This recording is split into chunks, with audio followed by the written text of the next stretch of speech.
The Ghost in the Mirror by John Bellairs, Chapter 6. Mrs. Zimmerman had completely lost her memory. She did not recall Rosarita, Grandpa Drexel, or even her own name. Rosarita's heart sank at her friend's anxious, bewildered look. Mr. Drexel put his hand on her shoulder and said, "Get her into bed, please. I will try my herbs and remedies. Perhaps I can help her." Rosarita led Mrs. Zimmerman into the room where she had slept the night before. Mrs. Zimmerman seemed to feel that this strange girl was taking good care of her, and she went along obediently enough. Rosarita helped her get undressed and into her borrowed nightgown. She had just snuggled into bed when Grandpa Drexel tapped softly at the door. Rosarita let him in. He carried a little black wooden box in his hands, which he set gingerly on the nightstand beside the bed. Mrs. Zimmerman stared at him with wide, frightened eyes. In a kind voice, Grandpa Drexel said, "Open the curtains, please, Miss Rosarita. I need a little more light." Rosarita parted the curtains. The bright morning light spilled into the room as Grandpa Drexel stooped over the bed. He touched Mrs. Zimmerman's forehead and murmured strange words. She blinked her eyes, and gradually the anxiety left them. Her eyelids fluttered and seemed to grow heavy. Mr. Drexel whispered to Rosarita, "A glass of water, bitte." Rosarita hurried to the kitchen and found a glass. She worked the hand pump until the glass was full. When she returned and handed it to Grandpa Drexel, he nodded gravely and murmured, "Danuka." He took a small round vial from his box and poured about a teaspoon of thick green liquid into the water. Rosarita wrinkled her nose as a pungent, stinging smell filled the air, a little like peppermint and a little like rubbing alcohol. Grandpa Drexel swirled the glass until the water turned a pale green tint, and then he helped Mrs. Zimmerman into a half-sitting position. She made a face at the first sip, but with Grandpa Drexel's encouragement, she got the whole glass full down. "Now I think you must sleep a bit," Grandpa Drexel said. Rosarita waited anxiously at the foot of the bed as she knew something about amnesia, which is a loss of memory. Her father listened to a lot of radio shows like Suspense and The Shadow and Inner Sanctum, and people were always getting amnesia on them. Usually they got it by being whacked on the head, and sometimes they got it by being and sometimes they had to be hit again before they could remember who they were. Quite often when they regained their memory, they realized they were murderers or spies, or that their best friend, husband, or wife was a murderer or spy. Rosarita went through all she knew about amnesia. Mrs. Zimmerman's eyelids gradually closed, and she sighed. Soon she was sleeping peacefully. Grandpa Drexel felt her pulse, nodded, and repacked his little box of medicines. "Good, good," he whispered. "She will sleep now, and perhaps when she wakes she will be better next. The shock will wear off, I believe. I think the curtains you may close now." Rosarita drew the curtains, and as she did so, she saw a small dark shape moving against the snow a long way off. It was the wagon. The Weiss family was returning from church. She hurried to the door where Grandpa Drexel stood and told him that the family was coming back. "We have to hide the mirror," she finished. "Ja," Grandpa Drexel said. "That is a good thought. You are in the twins' old room. Take the mirror and hide it between the head of your bed and the wall. Wrap it up again and turn it so the glass is against the wall. That way, I think it will be safe." Rosarita ran to the kitchen. In a way, she hated even to touch the mirror because she had sensed a horrible wave of evil pouring from it. It seemed to be just a mirror again, though, so she clumsily rewrapped it in the brown paper and rushed to the little room. She had to tug the bed away from the wall, but once she had done so, the mirror slipped right into place. It was hardly noticeable at all. She expected to hear the family on the doorstep at any moment, but they had been very far away when she had noticed them. They had not even turned at Cottage Rock, and Rosarita had plenty of time to get back to the kitchen. Grandpa Drexel was sitting in his rocking chair there. He nodded as Rosarita came in. "I think we shall say that your aunt had a little spell of dizziness," he told her. "They will think it was because she was out in the cold so long yesterday. I will treat her and try to bring her memory back." "Can you do that?" Rosarita asked, feeling lonely and sad and desperate. Grandpa Drexel smiled warily. "Well, I can only try, but do not worry so much, Rosarita. Someone used the mirror to do a wicked thing to Mrs. Zimmerman, but then wicked things may be undone. You should remember, Miss Rosarita, that good is stronger than wickedness. Yeah, I do think Mrs. Zimmerman will get better in time." In time, although Grandpa Drexel did not know it. He had only a little time left himself. If what Mrs. Zimmerman had told Rosarita about April 1st was correct, what if he didn't have time to help Mrs. Zimmerman? What if she never regained her memory? It seemed to Rosarita that things just went from bad to worse in this strange time and place. At that moment, the wagon rattled into the yard, and a few minutes after that, the family came spilling in. Mrs. Weiss was very solicitous about Mrs. Zimmerman's health. She tutted and clucked and shook her head sympathetically as Grandpa Drexel explained. Of course, she said Mrs. Zimmerman and Rosarita would stay with the family just as long as they needed to. The other children trailed in, all of them quiet and all looking miserable. Hilda's eyes were very red, as if she had been crying bitterly. Rebecca and Sarah, the twins, looked just as upset. The older boys' mouths were set in grim lines, and they hardly spoke. Shy, frightened-looking Heinrich seemed even more jumpy than ever. As soon as she could, Rosarita followed Hilda to the room they shared. The air felt chilly. Before church, Mr. Weiss had built a small fire, but it had burned low. Rosarita had put some wood on the glowing embers, and soon cheerful yellow flames leaped with a lively crackling and hissing. Hilda changed from her Sunday dress into an everyday one and sat at her bed, staring at the floor. Rosarita sat on her own bed and asked Hilda, "What's wrong? Why is everybody so gloomy?" Hilda began to sniffle. "It was awful at meeting," she said. "Everybody in church just turned and glared at us when we came in. And the Hoggendorf family got up and moved when Mama and the girls and I sat in the same pew. They all hate us." Hilda covered her face with her hands and began to cry. Rosarita went to sit on the bed beside Hilda. She put her arm around the other girl's shoulder. "It can't be all that bad," she said. I don't think the people really hate you." "They do," Hilda wailed. "They all think that Grandpa is an evil wizard, and he's not. His magic is all good." She broke off in a small, miserable voice. She said, "I wasn't supposed to tell anyone about that." "About your grandpa as having magic?" Rosarita asked. She bit her lip. Ordinarily, she kept pretty quiet about magic and enchantments because she knew very well that if you talked about things like that, most people figured you had a screw loose. But this was not an ordinary time. "Listen," she said at last. "I'm not supposed to say anything about this either, but my aunt knows magic too." Hilda was gasping a little. "Really?" she said. "Oh, sure," Rosarita said. "She can pull matches right out of the air, and she can—" "Pull what?" Hilda said. "Matches," Rosarita said. "She uses them to light her cigars. Only she's out of cigars, so she hasn't done it lately, and—" What are matches?" Hilda asked, sounding really puzzled. Rosarita blinked. She had not stopped to think that matches were something that had once been invented. It suddenly occurred to her that maybe matches did not exist in 1898. "Oh, never mind," Rosarita said. "But anyway—" 1828, I should have said. "Oh, never mind," Rosarita said. "But anyway, she used to have this wonderful umbrella with a purple crystal globe in the handle. And it glowed and gave her power." Hilda gave her a long, thoughtful look with eyes bleary from crying. After a moment, she got off the bed and went to the little chest of drawers at its foot. "Promise you won't tell anyone about this?" she said. Her manner was mysterious and secretive. Rosarita nodded. "I promise," she said, feeling tingly and goosebumpy. Hilda opened a drawer and took out a square box about the size of a building block. She opened it and took from inside it a sphere of clear crystal, no larger than a golf ball. "Watch," she said. She cupped the ball in her hands and bent her head over it. Her lips moved. Rosarita gasped. The crystal began to glow, a soft rose color, very beautiful and very delicate. Hilda looked up and smiled for the first time. "Grandpa Drexel awakened my magic," she whispered. "Only it's not very strong. I can't do anything except make the crystal light up, but he says my power will grow. One day I'll be able to cure people of sickness and help them find lost things and take hexes off them.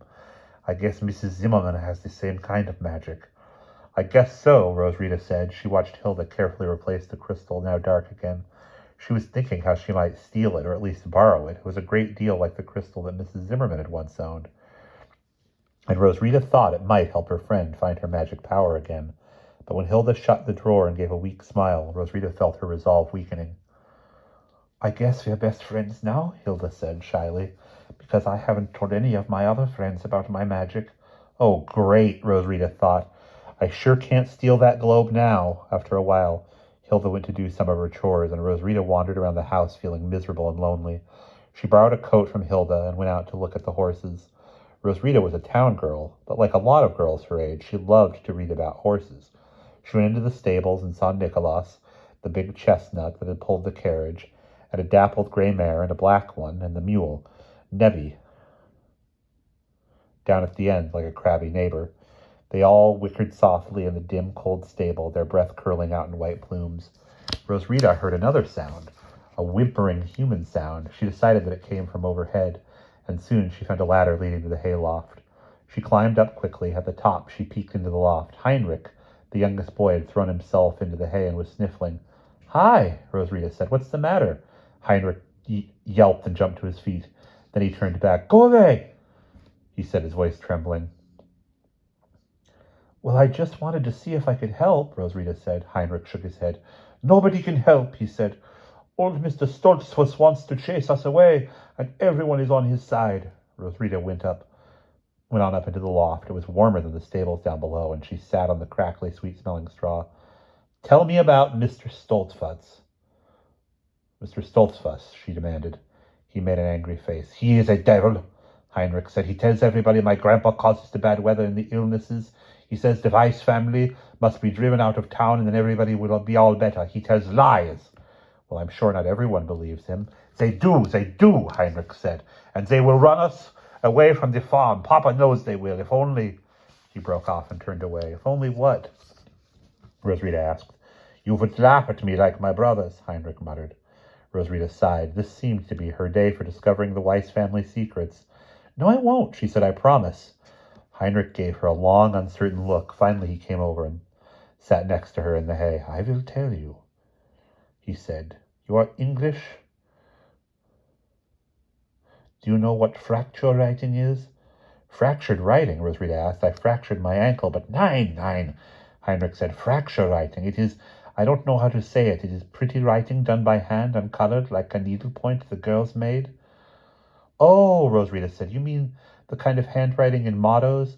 I noticed that your family has some framed." "Ja," Heinrich said. "The writing in the mottos, as you say. But one of them is different." He leaned close and whispered, "Have you ever heard of the Danuka treasure?" Rosrita shook her head. "Well, back in the days of General Washington, the town of Danuka had a chest of gold and silver that they had collected to help the American army. Only the British found out about it, and they sent Hessian soldiers to steal the treasure. 3 men from Danuka were supposed to take the treasure and get it to General Washington or hide it before the British could get their hands on it. And one of them was the first Heinrich Weiss, my grandpapa." Rosrita blinked. Now that she thought about it, the revolution had happened only about 52 years ago for the Weiss family. Still, talking to someone whose grandfather had fought with General Washington was unsettling. "What happened?" she asked. "The Hessian soldiers tracked down my grandpapa and his friends and attacked them. They had to run away through the woods, carrying the heavy chest full of money. After days of being chased, they came to the valley here. They buried the treasure to keep it safe, and they went in separate directions. The British caught the other 2 men and hanged them. My grandpapa was captured too, but he played dumb. He pretended not to speak any English. They put him in jail for years. When he got out, he was too sick to come back to the valley. But while he was still in prison, he wrote down where the treasure was, in fracture writing.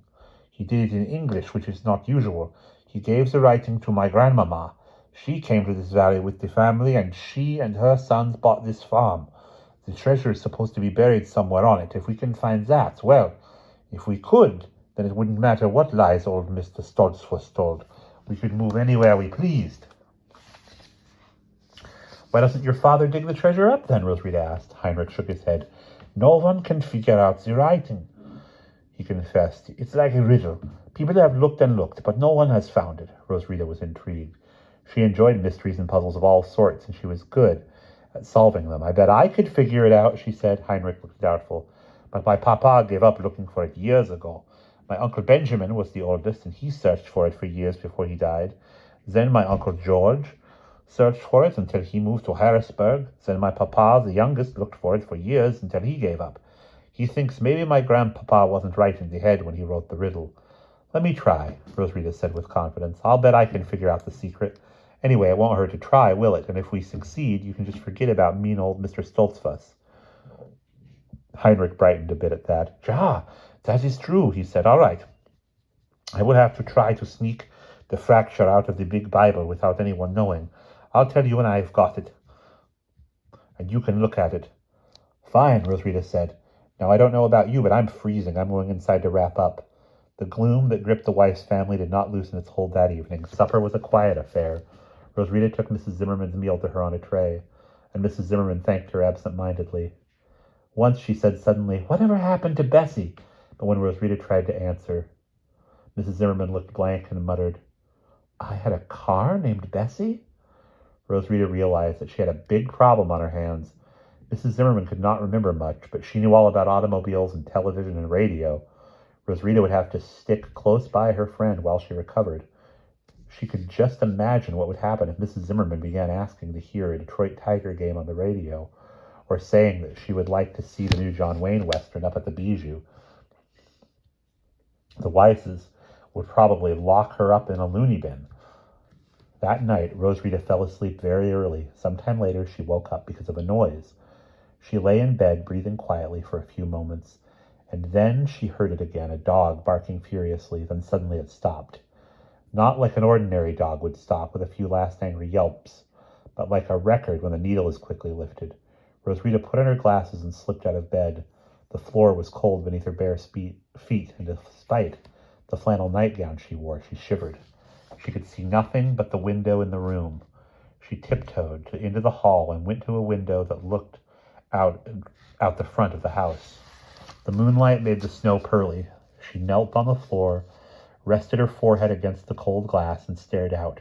She saw the dog after a moment. It was a big, dark mongrel, but it looked more like a statue than a real dog. It stood absolutely still with its back to the house. Then something moved, something dark against the snow, and Roswitha saw a flash of light. She blinked. The dark shape was a man, bundled up and hunched over. He held something in one hand. In fact, he held two somethings. One was small and round, and the other was large and square. The large square thing was a mirror, she saw. The moon's reflection in it had been in the flash of light. The man held the large mirror in his left hand and tilted it. Meanwhile, he seemed to be looking at the reflection in the large mirror through the small object, another mirror. He turned slowly. The dog never moved. Roswitha could not figure out what was going on. She could not see very well either, because frost had feathered the window pane. She quietly raised the window sash. A blast of icy air swept in, and when she had the window open about 6 inches, she knelt again and peeked out through the opening. Yes, it was a tall, heavily wrapped man, and yes, he did indeed hold two mirrors. He turned in a slow circle, and Roswitha heard a high, thin voice chanting some half-musical incantation. The window suddenly slipped down and shut with a snap. Roswitha gasped. The figure had turned to stare up at the house, and the man's eyes glowed. They were filled with a wicked hatred. She had seen them before. They were the eyes that had stared out of Mrs. Zimmerman's mirror. The man had held the small round mirror high above his head, and again the light flashed out of it. The light blinded Roswitha for a moment. She leaped to her feet, pulled her glasses off, and rubbed her eyes. Suddenly she felt very cold. Tears ran down her eyes, and when she blinked them away, she saw to her astonishment that she was no longer standing in the hallway. She was outdoors, and under her bare feet was the cold, snowy ground. It was a dark night, with just a little hint of moonlight. Roswitha put her glasses back on and could see a little better. All around her glimmered white marble oblongs and ovals and squares. Roswitha's skin crawled. She was standing in a graveyard. She turned helplessly this way and that, but the rows of tombstones stretched on in every direction. She wanted to run, but the grave markers were so thick they threatened to trip her. She tried to walk between them. She stepped on a low mound, a snow-covered grave, and with her shock she heard a muffled voice below her feet.